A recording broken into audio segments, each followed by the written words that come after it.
गौरैया ने अपनी माता पिता को अग्नि दुर्घटना में खो दिया था, इसीलिए टोनी अपनी दादी के यहाँ रहने चली गई।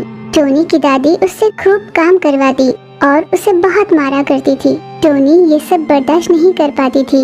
दादी, मैं यहाँ एक पल भी नहीं रुकूंगी। आप मुझ पर इतने अत्याचार क्यों करती है? आप मेरे साथ ऐसा मत करो ना दादी माँ। मैंने ऐसा कौन सा पाप कर दिया है जिसकी आप मुझे इतनी सजा दे रहे हो? वो इसलिए क्योंकि तुम मेरे बेटे या बहू की संतान नहीं हो। किसी कूड़ेदान से तुम्हें उठा कर लाए थे वे दोनों। तुम जैसी अनाथ को उन दोनों ने अपना बच्चा बनाकर पाला। तुम्हारा मुझे दादी कहकर बुलाना मुझे बिल्कुल पसंद नहीं। मुझे कभी दादी कहकर मत बुलाना। मेरा बेटा और बहू इस दुनिया में ही नहीं रहे तो तुम भला यहाँ क्यों आई हो? मेरी समझ में नहीं आता। मैं तुम्हें यहाँ से निकाल देना चाहूँ तो मेरे पति नहीं मानते। उनकी डांट और मार से घबरा कर मैं तुम्हें कहीं भेज नहीं पा रही हूँ। तुम खुद ही अपनी मर्जी से घर छोड़कर चली जाओ, यही सोचकर तो मैं तुम्हें इतना सता रही हूँ। दादी माँ, ये बात आपने मुझे पहले ही बता दी होती तो मैं यहाँ से चली जाती। क्यों बेकार में ही मुझे इतने दिनों तक घर पर रखा? मैं यहाँ से खुशी खुशी चली जाऊंगी दादी माँ। टोनी गौरैया ने ये कहा और वहाँ से चली गई। उन दोनों की ये सारी बातें मही के पति ब्रूस ली ने सुन ली थी। मही, मैं नहीं जानता था कि तुम्हारे दिल में उसके लिए इतनी नफरत भरी है। मेरे पोती को तूने घर से बाहर निकाल दिया ना? तू जानती भी है आखिर वो कौन है? तुम्हारे बेटे ने शादी से पहले ही किसी और से शादी कर ली। उसी से ये बेटी हुई थी उसे। उस पंछी ने मरने से पहले अपनी बेटी को अपने बेटे के यहाँ सौंप दिया था।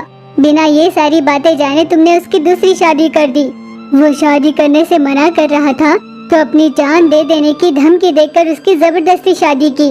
तुमने उसे कभी सच बताने का मौका ही नहीं दिया। वो मेरे पास आया था और उसने रो रो कर सारी सच्चाई मुझे बताई। मैंने भी तुमसे आकर बहुत बार कोशिश की बात करने की, पर तुमने मेरी बात नहीं मानी। यूं गुस्से से ब्रूस ली ने उसे सारा सच बता दिया। ये मैंने क्या कह दिया? मुझसे कितनी बड़ी गलती हो गई। अब मेरी पोती कहाँ होगी? वे दोनों टोनी को ढूंढने निकलते हैं, पर दूसरी ओर टोनी का एक्सीडेंट हुआ था जिससे वो सड़क पर पड़ी हुई थी। उसे देखने के लिए कई पक्षियों की भीड़ लग गई।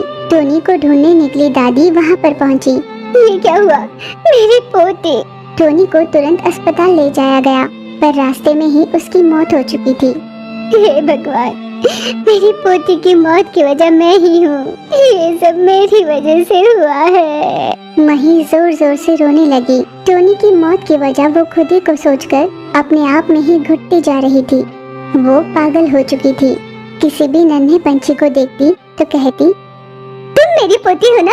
हाँ, मैंने तुम्हें मारा इसलिए तुम मुझसे रूठ कर चली गई ना? मुझे तुम मारो, ठीक है? हाँ, मारो मुझे। ये कहते हुए वो खुद ही को मारती खुद को घात किया करती थी।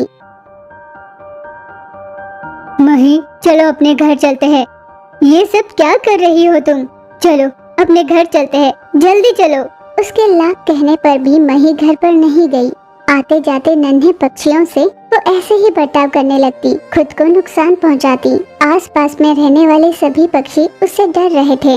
एक दिन एक नन्ही गौरैया और नन्हा सा तोता आपस में बात कर रहे थे।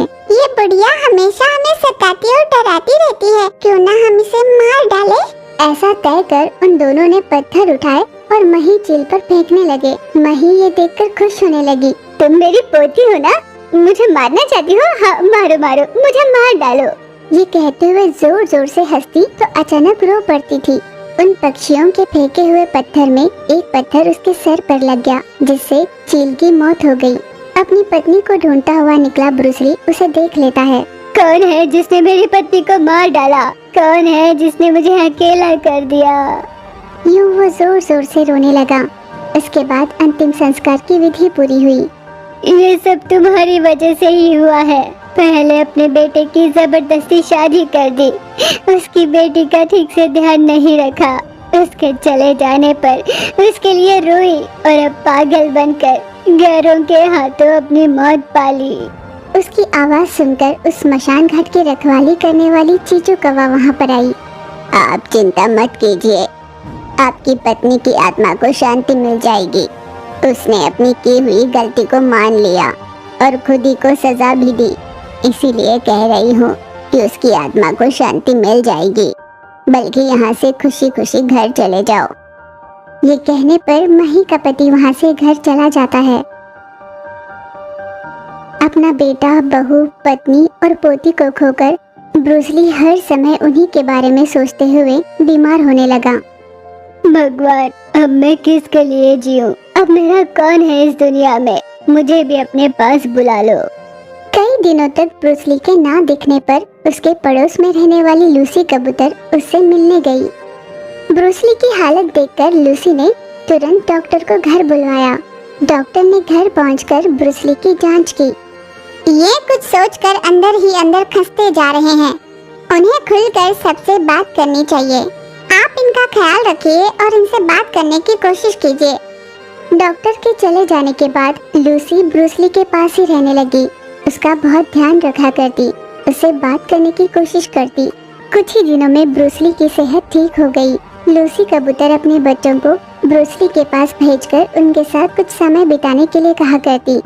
उन बच्चों में अपनी पोती को देखकर चील अब खुश रहने लगा था।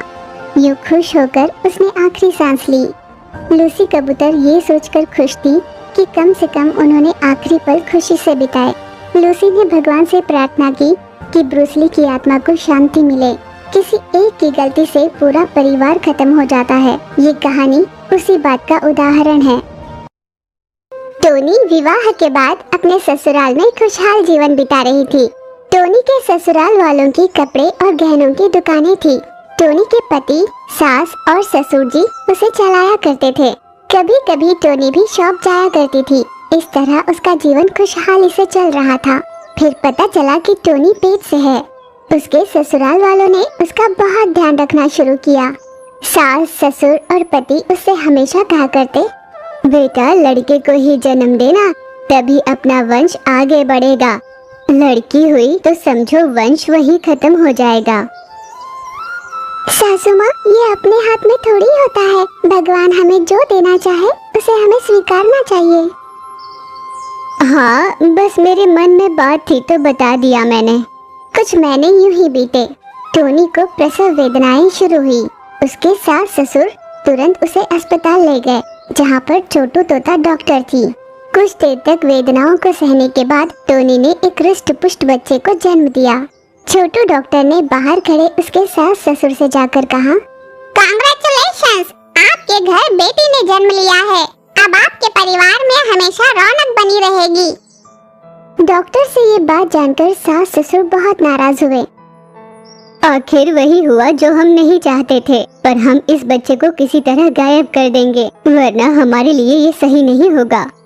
यही सोचकर चुपचाप उन दोनों ने उस बच्चे को उठाकर जंगल में छोड़ दिया और टोनी के पास एक मरे हुए बच्चे को लिटा दिया। बहुत समय बाद टोनी को होश आया। तब उसके सामने खड़े उसके सास ससुर रोने लगे। हाय, सोचा नहीं था कि इतनी जल्दी ये हमसे दूर हो जाएगी। भगवान ने क्यों हम पर ऐसा अत्याचार किया? क्या हुआ माँ जी? एक बार अपने बगल में देखो टोनी, बच्चा मरा हुआ है। अपने मरे हुए बच्चे को पास देखकर, ये क्या हुआ? मेरा बच्चा नहीं रहा। इतने में डॉक्टर छोटू वहाँ पर आई। हुआ क्या है आखिर? कुछ देर पहले तो बच्चा ठीक ही था ना? ना जाने क्या हुआ, अचानक ही वो चल बसी। फिर वे दोनों टोनी को अपने घर वापस ले जाते हैं। दूसरी ओर जंगल में रही टोनी की बेटी अकेली घबराकर रो रही थी। तभी लूसी कबूतर उसके सामने आई। ये किसका बच्चा होगा? ये कहकर लूसी ने बच्चे को अपने पास लिया और चारों ओर देखने लगी। आसपास किसी के नजर न आने पर लूसी ने ये समझ लिया कि किसी ने जानबूझकर बच्चे को यहाँ छोड़ दिया है। इसलिए लूसी उस बच्चे को अपने साथ घर ले गई। फिर लूसी टोनी के बेटी को अपना कर उसका ध्यान रखने लगी। कुछ महीने बीते। टोनी ने फिर से प्रसव वेदनाओं के साथ एक बेटी को जन्म दिया। उसके सास ससुर ने फिर से उस बेटी को जंगल में छोड़ दिया। ये बार बार लड़की को ही जन्म दे रही है। लगता है लड़के को जन्म देना इसकी किस्मत में लिखा नहीं है। अब अपने पास एक ही चारा है, कहीं से एक बच्चा लाकर इसके पास सुला देते हैं। फिर अगली बार टोनी ने फिर से एक लड़की को जन्म दिया, जिसे बदलकर उसके सास ससुर ने एक बेटा गौरैया को वहाँ रख दिया। उसी को अपना बेटा मानकर उससे बहुत प्यार करने लगी। टोनी के सास ससुर के छोड़े हुए तीनों बेटियां, एक लूसी के पास, दूसरी चीचू कौवा के पास तो तीसरी मही चिल के पास बढ़ रही थी। मही चिल एक पुलिस ऑफिसर थी। वो उस नन्हे गौरैया के माता पिता का पता लगाकर उन्हें सौंपना चाहती थी। टोनी के घर में पल रहा बेटा बड़ा हो जाता है, पर वो घर पर किसी की बात नहीं मानता। वो घर के बुजुर्ग को खूब डांटा करता और कभी कभी तो उन पर हाथ भी उठाया करता। हे भगवान, ये मेरे पेट से कैसे कपूत ने जन्म लिया है? हमारे खानदान में तो ऐसा कोई नहीं। क्यों इस तरह हम सब पर अत्याचार कर रहा है? तो यूं दुखी होकर वो रोने लगी। मैं तो सैफ की पिटाई करूंगा और तुम्हें जान से मार डालूंगा। मुझे कार, बाइक, गाड़ियाँ, नए नए कपड़े, मोबाइल सब चाहिए। इस तरह हर किसी को घर पर प्रताड़ित करता। दादा दादी उसके इस बर्ताव को सह नहीं पाए। बेकार ही हम तुम्हें घर ले आए, बेटी को ही रख लेते तो अच्छा होता। हमने कभी नहीं सोचा था तुम ऐसे निकलोगे। टोनी ने ये सुन लिया। माँ जी, आप क्या कह रही हैं? टोनी के यूं गुस्से से पूछने पर बेटा मुझे माफ कर देना।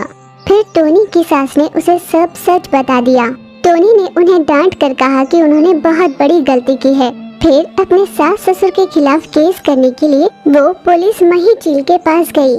मही चिल ने टोनी के सास ससुर को जेल में डाला और अपने पास रही नन्ही गौरैया को दिखाते हुए कहा कि ये उन्हें जंगल में मिली है। टोनी अपनी बेटी को पहचान कर उसे अपने गले से लगाया। इस तरह टोनी को अपनी एक बेटी तो मिल गई थी। समाचार में जाहिरात डाली गई कि कोई भी अगर टोनी की बेटी को लाकर दे तो उन्हें इनाम दिया जाएगा। तुरंत चीचू और लूसी ने भी अपने पास रही टोनी गौरैया की बेटियों को वापस लौटाया। मही चिल को उन्होंने बताया कि जंगल में उन्हें ये बेटियां मिली थी। जांच पड़ताल कर मही चिल ने उन दोनों बेटियों को टोनी को सौंप दिया। अपने तीनों बेटियों को वापस पाकर टोनी बहुत खुश हुई। टोनी के सास ससुर अपने किए हुए गलती की सजा जेल में भुगत रहे थे। टोनी के पति ने बेटा हो या बेटी हमारे लिए एक समान है, उनकी अच्छे से परवरिश करने लगे।